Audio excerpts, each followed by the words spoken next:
Hi అండి, ఈరోజు మనం ఇంట్లోనే స్ట్రీట్ స్టైల్ చికెన్ రోల్ ఎలా చేసుకోవాలో చూద్దాం. ముందుగా 1/2 కిలో చికెన్లోకి ఉప్పు, కారం, పసుపు, ధనియాల పొడి, గరం మసాలా, అల్లం వెల్లుల్లి పేస్టు, పెరుగు, నిమ్మరసం, అలాగే 1 టీ స్పూన్ ఆయిల్ కూడా వేసుకొని మ్యారినేట్ చేసుకొని 1/2 అవర్ పక్కన పెట్టుకోవాలి. ఇప్పుడు ఇందులోకి చపాతీ చేసుకోవడానికి గోధుమ పిండి, ఉప్పు, నూనె వేసుకొని కలుపుకొని నీళ్లు కూడా వేసుకొని చపాతీ ముద్దలా కలుపుకొని పక్కన పెట్టుకోవాలి.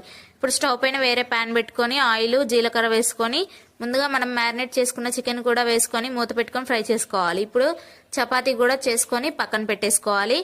ఇప్పుడు మనం చికెన్ చూసుకోవాలి, మధ్య మధ్యలో కలుపుకుంటూ ఫ్రై చేసుకోవాలన్నమాట. లాస్ట్ లో కొంచెం కొత్తిమీర యాడ్ చేసుకొని దింపేసుకోవడమే.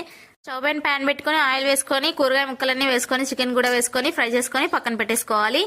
ఇప్పుడు మనం 2 ఎగ్స్ ని బీట్ చేసుకొని పక్కన పెట్టుకోవాలి. చపాతీ కాల్చుకొని ఎగ్స్ కూడా చపాతీ పైన వేసుకొని కాల్చుకొని పక్కగా ప్లేట్ లోకి తీసేసుకొని మనం ముందుగా ఫ్రై చేసుకున్న చికెన్ అలాగే సాసెస్ కూడా వేసుకొని సర్వ్ చేసుకోవడమే. దీని ఫుల్ వీడియో మన ఛానల్లో అప్లోడ్ చేశాను, ఒకసారి చెక్ చేయండి.